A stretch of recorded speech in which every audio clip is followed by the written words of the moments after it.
waxaa su'aal isweydiin leh oo inaan isweydiinno mudan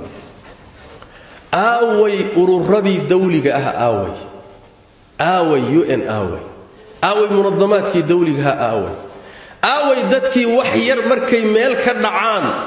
qayliyi jiray oo kici jiray oo madaafiicda kicin jiray oo ciidamada diri jiray oo cir iyo dhulba weerari jiray aaway naam jawaabtu way fududahay kiiska iyo qadiyada waxay khusaysaa muslimiin marka dayaarada iyo dabaabada iyo sawaariikh iyo gantaalo la kicinayana waa markii kiisku uu kirishtan khuseeyo way xaqiiqadu taas iyada way alkayl bimikyalayn habar cajuuzad ah oo reer galbeed ah meel haddii wax lagu yeelaayo adduunka dhan waa kacaya qaylada iyo buuqa iyo qajjacda laakiin waxa weeye shacab kaamilihi haddii la baabi'iyo marmarka qaarkood baad waxaad maqlaysaa hadal iyo idaane iyo eedayn iyo leesh laana kiiska muslimiin khuseeya inaan fahanno waaqica iyo wadcigu siduu wax u jira waa laga maarmaan xaqaa'iqdana inay inoo caddahay waa laga tabari meelayna dhigto meesheeda waay laakiin inaan nala khidaacin oo nala khaldin waa laga maarmaan waajib ala kulli muslim inuu tijaaha walaalihi qadaayaadka muslimiinta inuu dareenkeeda lahaado waa laga maarmaan sida marka kadibna wixii uu kari kara inuu qabto maxaad qaban kartaa waxa ugu yar dareenka qalbiga la wadaag xanuunso walaysa waraa dalika habatu khardal min iimaan waxaan la yaabay way soo carareen doomay ku soo carareen dil iyo baaba bay ka soo qaxeen doomo bidaa'i ah oo shiraaca bay badweyntaad aragta ku soo mareen maaliishiya yimaadeen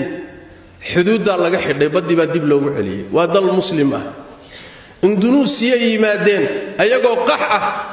xuduuddii baa laga xidho markaas dib loo masaafuriyo badda dib loogu sayray waa dal muslim ah dawladihii muslimiinta gudahoodii baa isku mashquulsan midan riix iyo tan riix iyo waxba iga maqan madaxdoodii taraf bay ka bixi laayeen waxaad moodaa kaliya inay yaqaanaan sida shucuubtooda xabsiyada loogu guray loo cadaadiyo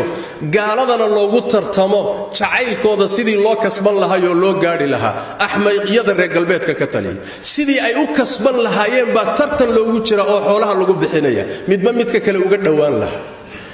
xaaladda noocaas oo kale waa dadkii muslimiinta matalayay waay xanuun aad u fara badan waay arrin aad looga xanuunsado way sidaas daraaddeed dareenkeeda inaad qabto dadka walaalaha ee dhiban meelay ku dhiban yihiinba waa laga maarmaan xanuunkaasi inuu ku hayo haddii qalbigaaga iimaan ku jiro waa xanuunka kadibna ha ku gaabsanina waxaad qaban karto qabo wax ka yarna ma jiro inaynu qabanno inaynu u ducayno oo aad salaada ugu ducayso oo aad kaliga u ducayso oo si jamaaci loogu duceeyo oo muslimiinta in dhibka ilaahay maanta ka qaado iskaashigan buudiyadii hunduuskii nasaaradii yahuudii kulli ay isugu tageen oo meel walba qadaayaadkoodu ku dulman yihiin ilaahay tabaaraka wa tacaala ma uusan dulminin laakiin waxaynu ogaanaynaa innaga ayaa halkaa isdhignay sababta inteeda badanna innaga inaga socotaa waxayna ka timid markaan ilaahay diinkiisa iyo mastarkii xooggii iyo quwada ka tagnay oon ka jeedsannay oon kala googo'nay oon qabyaalad door bidnay oon wadaniyo door bidnay oo aan isqaybinnay oo aan nasab wax ku salaynay oo ay soo baxday qowmiyaad beddelkii islaamkii mudaynaya muslimiinta markaasaa ilaahay sunankiisa wuxuu noqday horayna u socday haddana jira iimaanna doono sunan aan cidna muxaabaad u samaynin waaye ilaahay tabaaraka wa tacaala inuu ina dulleeyo way marka dulligana la qaadi maayo waa ka sii daraya waa sii adkaanaysaa ilaa ummadani ay garawsato meeshay ka khaldantay iyo meesha laga gaadhay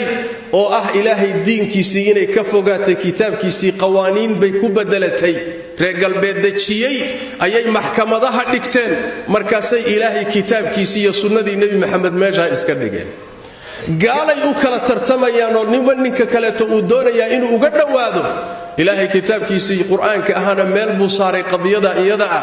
heerka markay gaadhay muslimiinta iyagina isku mashquuleen gaaladiina ay qaabka ciziga iyo karaamada iyo weynaynta u sameeyeen walaalahoodna ay fududaysteen dhiigii dhexdoodiina si fudud ay u daadinayaan ilaahay tabaaraka wa tacaala wuxuu ku saliday cadow shisheeye abuu ku saliday waana sunno ilaahay tabaaraka wa tacaala si kastoy tahayba qadaayaadka muslimiinta iyo meel walbo dhibkoodu ka jiro ama maxalli ha noqdo ama caalami ha noqde waa inay ku xanuujiso wixii tabartaada ana waa inaad ka qayb qaadato waajibka ina saaran ka isaga awey sallu wa sallimu ala khatamil anbiya'i wal mursalin